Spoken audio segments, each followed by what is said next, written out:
Welcome everyone. Saturday night.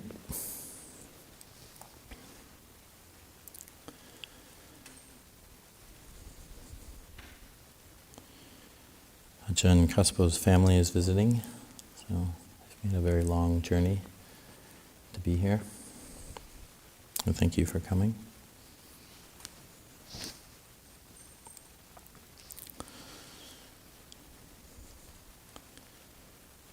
I would guess a lot of us have also made a long journey to come here. Maybe many, many lifetimes.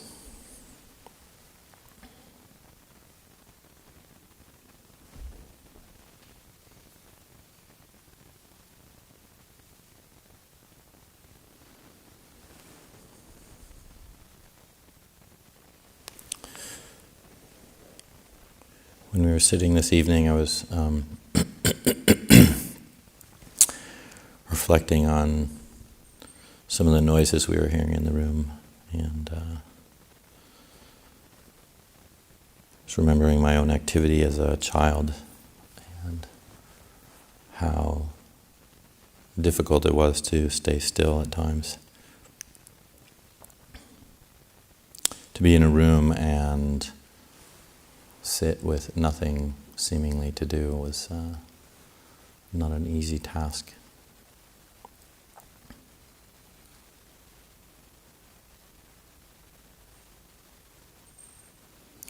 And of course, as we grow older, we learn how to control our bodies more, to be aware of our intention to move, but we learn restraint.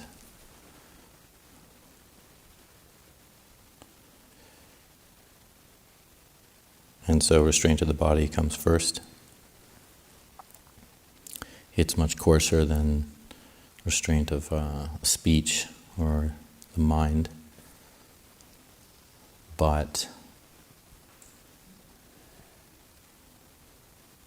when we think about how we were maybe when we were children and how difficult it is, or it was, to restrain the body, we might find a similarity with our own minds. How difficult it can be to restrain our own minds. To try to keep it steady, still, unmoving, quiet, calm, centered, not going out.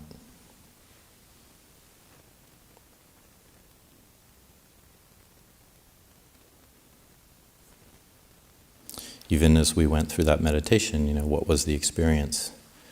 Hearing the various noises in the room. What was the experience in the mind? Was the mind doing the same thing, but just inwardly? Was it doing the same thing as the body? So a lot of the questions, we just had a tea time question and answer, and oftentimes the questions revolve around that, how to maintain steadiness, whether it's in dealing with other people or our own minds. The irony is, even when we experience great peace, then we get frustrated when that occurs in a meditation and it doesn't occur again, or it doesn't occur as often as we want. So even great peace doesn't satisfy us.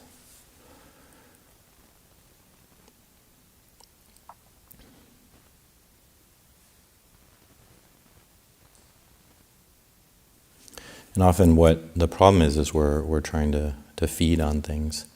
We're trying to get something, we're craving, we're desiring something. So we're constantly looking for something to satisfy our cravings.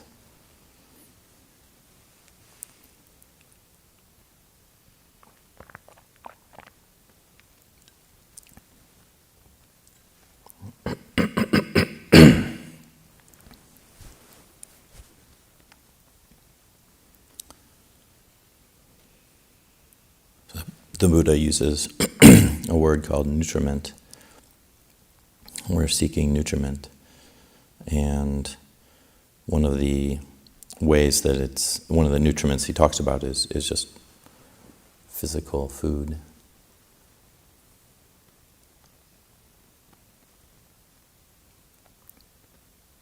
There was a time when some breatharians came to Santa Cruz University, and they were talking about how it's possible to just breathe the air, and you can nutrify yourself through the air.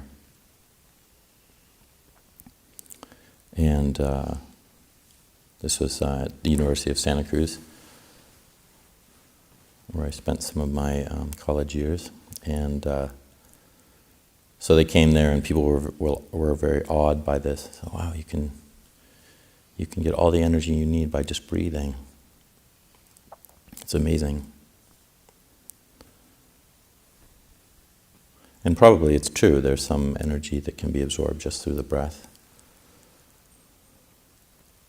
But some of the students who had gone to these lectures, they also were interested in other things, and so they were perhaps partying late at night, and 2 or 3 in the morning they went to some sort of 24-hour diner, and there were the breatharians eating, getting their nutriment out of food. And so we have to acknowledge the fact that we need to eat. There isn't any way around it. And it's part of our experience as human beings that we consume food. And so it's very natural to have a relationship around that food that has to do with desire and wanting. And for most of us, it's just obvious, that sense of material food that we need.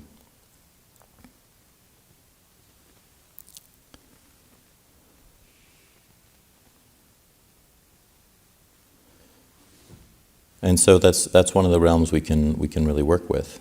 How are we trying to satisfy that craving, that desire, and how much can we let go of that nutriment to a certain degree? Not that we can't stop having it, but we don't need to have our minds focus on it to such a degree that it causes discomfort, dis-ease, that lack of peace and calm. And it's not easy, especially becoming a monastic. It seems more challenging sometimes to work with food because all other sense pleasures are pretty much cast away, especially physical sense pleasures. So all that's left is food. So the mind can think about that a lot. And it's helpful, at least for the monastics, to kind of keep that in perspective. Why am I so obsessed with food? Sometimes that can occur. And oftentimes it's just that everything that we're used to nutrifying ourselves with, all these physical experiences, they've gone down into this one thing. And so the mind becomes imbalanced around it, or can become imbalanced.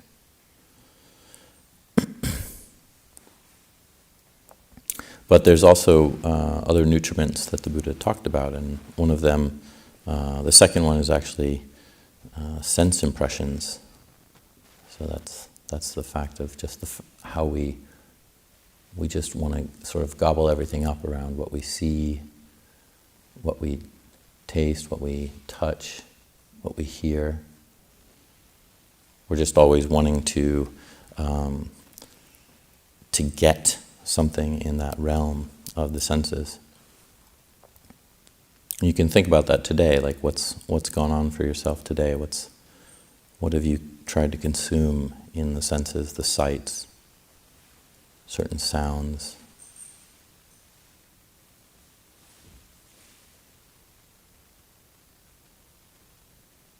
Often we're searching, we're looking for things that are appeasing these senses. And so it's very difficult because we have them. We have these 5 senses plus the mind is 6.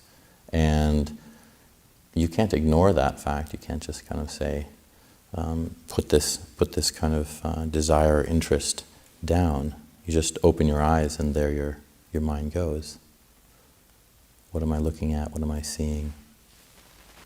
How does that reflect me? So we often think about that in terms of ourself. Is it pleasant? Is it painful? Do I need to stay away from it? Should I consume it?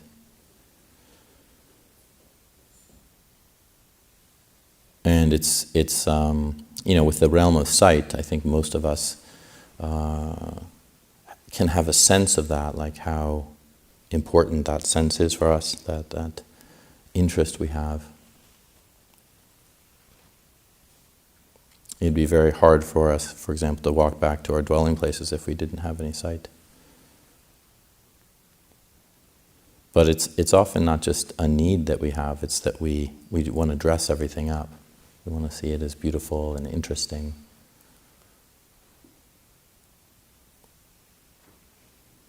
And so oftentimes we ignore a lot of things when we're trying to gain that nutriment of like sensual delight. In terms of our visual sense, it's like this is such a beautiful thing or this is such an ugly thing. But when we see something beautiful, we begin to dress it up.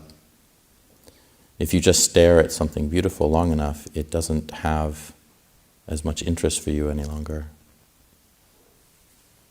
It becomes boring. So the mind has to continually move about. And the eyes have to continually change the glance. So if we're not aware of these things, we can just live our lives in that way, just a continual sort of ignorance of those things that we're doing, what we're feeding off of. Oftentimes this can be in the realm of other people. We feed off of people's friendship, we feed off of their relationship to us, or getting particular needs met that we have around others. And there was another tea time conversation we were having where one of the day visitors had come and he was saying that human beings just have a need to be known. They have a need to be recognized and known. They have to be seen by others. It's a requirement. And he was asking if the Buddha had that, if the Buddha had this need. And I thought about it for a while, and I thought, no, I actually don't think he did. And he said, well, why did he teach then? Why was he drawn to teaching? That was the kind of, or the statement that, well, he must have had that need to be known. And I thought, well, no, I don't think the Buddha actually, he wasn't sort of feeding from other people in that way. He wasn't needing them to hear him or listen to him. He was called out of compassion, which is a very different intention. He was called to help other people if they were willing to listen or hear. And in fact, at first he didn't want to do that. And as the story goes, he was asked.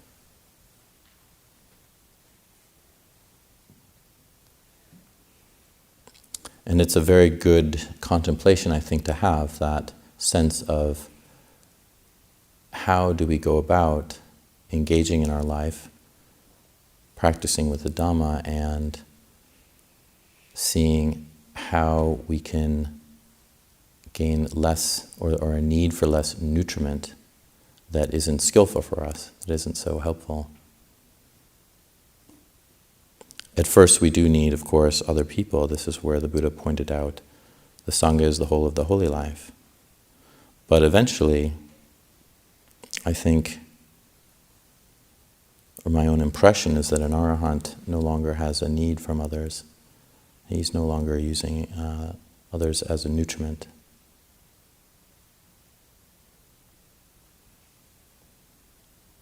So sometimes you'll hear, whether an arahant Our heart might have the attitude, whether I die or live, it's just not that important.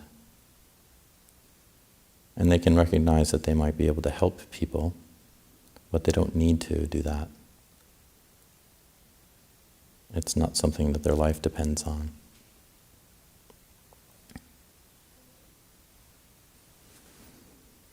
So eventually that is something that we're working on, that sense of eventually being independent of others. And yet I don't want to say that arahants become breatharians. They still will need to eat. They still have that need for food. But it's kind of what they do with their needs that's different. It's what they're doing for their nutriment that's quite different. They're not feeding their own defilements. Because we can say they have surpassed them. Ajahn Chah said there's nowhere for their defilements to land.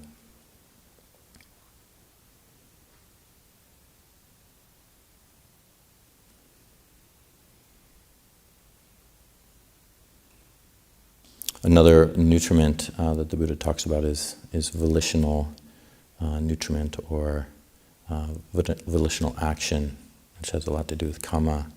And what I think we're learning to do as practitioners is to turn our minds towards the wholesome as much as we possibly can. So we have to be very careful about our intentions and careful about why it is that we do certain things. And in the nutriment of, those volitions, that seeking out, we can question ourselves about why it is that we're doing things, what it is we're trying to gain. Is it skillful for us? Is it helpful? And so in that realm, again, the sense of what are we feeding on? What is it that we're trying to get? What is our interest?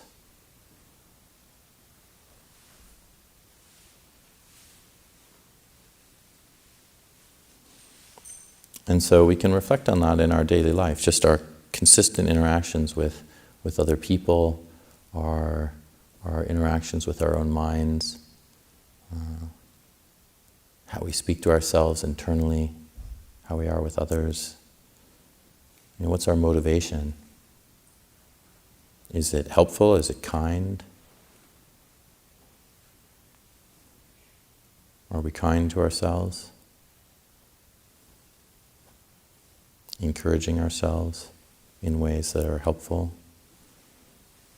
Or is it more like the taskmaster? We're berating ourselves, or telling ourselves we're not right, we're never going to get it right.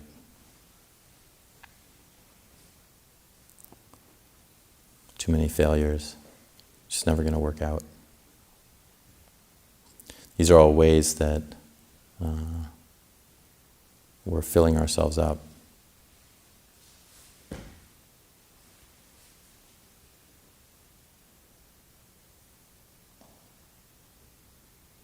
And so just having a sense of what is skillful, what's helpful to bring into the mind, what's helpful to be aware of.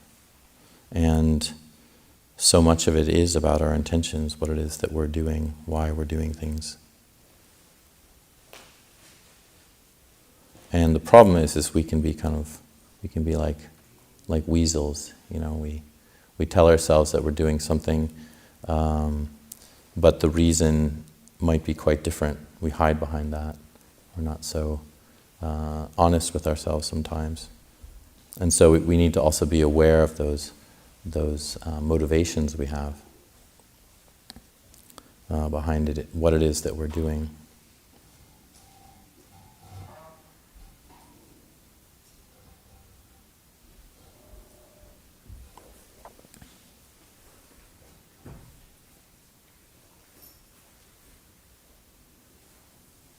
So I think that's quite a helpful way of kind of reflecting in general. What am I feeding on right now? What am I trying to get? Because it's, as the Buddha pointed out, it's really desire that is that factor in our minds that causes us the most trouble. It keeps us in the realm of dukkha over and over again. But it's also possible to turn desire around, to make desire wholesome. Luckily, the Buddha didn't tell us that all desires are bad. He just said the ones that lead us into unwholesome directions, into doing unskillful things, those are the desires that aren't helpful for us. So we also want to teach ourselves how to have wholesome desire. This is called Cunda. And we want to encourage ourselves to move in the directions of the wholesome. And that's not easy. It can be very confusing and very difficult.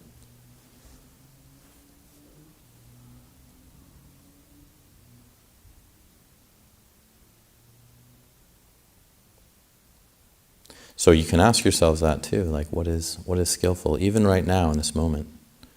What's happening in your own mind? What's actually skillful?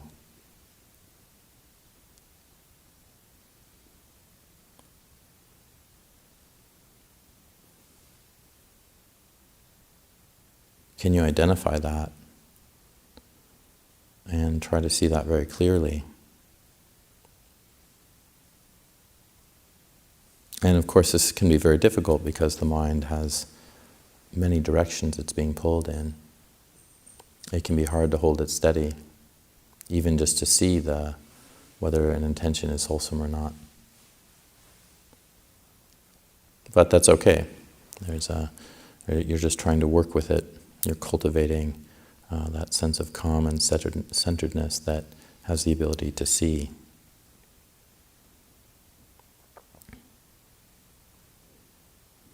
And it can be a bit tricky because it's the kind of seeing that you're not trying to get anything out of for yourself, or you're not trying to create any sort of permanence with. So even the desire, we have to be really careful with ourselves and careful with what we're seeing. So it's a real satcha, it's a real truth that we need to have with ourselves to see that clearly.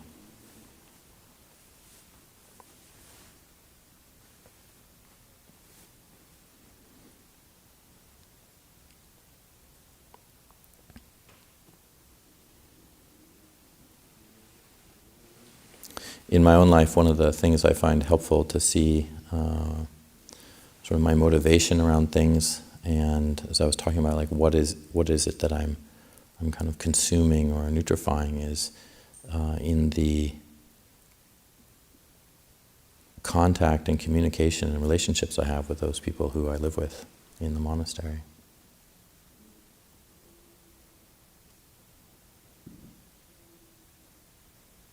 And it can take very long periods of time for me to work with habits of seeking unskillful nutriment and moving that towards the wholesome. It can take quite long periods of time.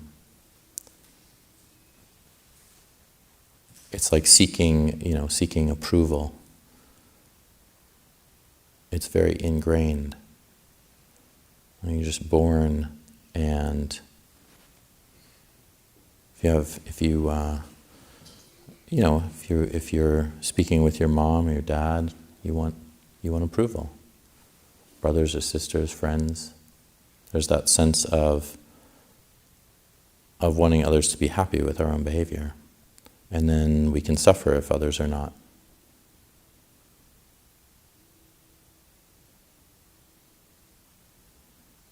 And this is a very rich realm to work with,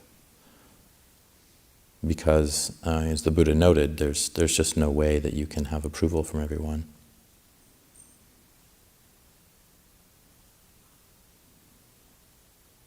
He essentially said that no matter what happens, all beings are criticized. Even the Buddha. His cousin tried to kill him a couple of times. That's a bit rough.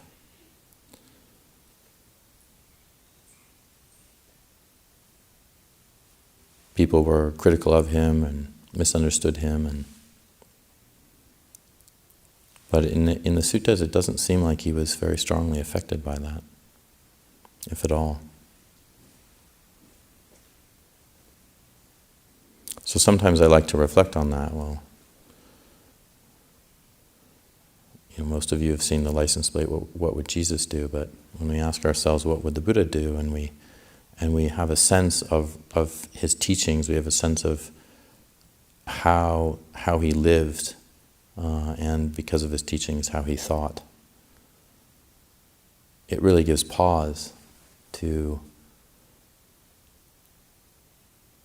our own reflection on ourselves. We can say, what would it be like to be enlightened? What would it be like? What do I imagine that? To not suffer.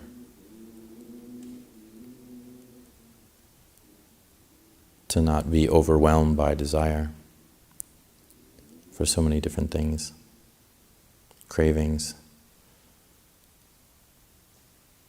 If we were able to completely let go,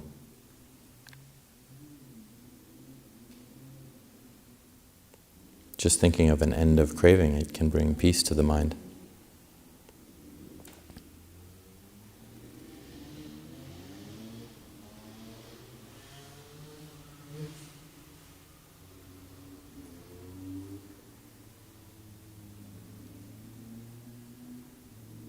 Just hearing those motorcycles up the road, I think, oh, I don't like that sound.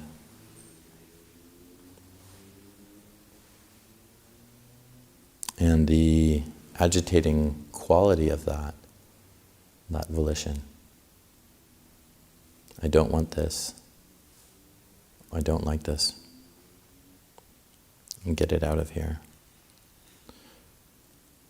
So we can recognize that, and we can recognize that from a sense of like, oh, how would an arahant be with that? There's just no recognition of that. There's no dukkha involved. It's just sound.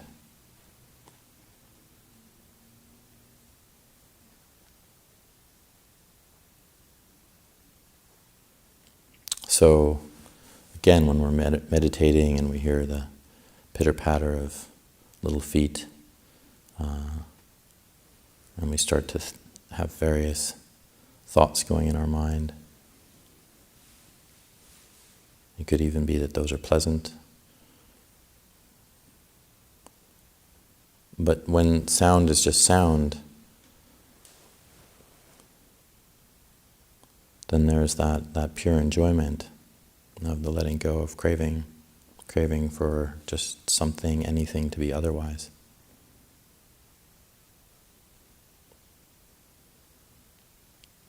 So we don't even have to feed on peace. We don't have to have a craving, unwholesome craving for peace. We are settled with our own experience. And we don't have to ask it to be otherwise.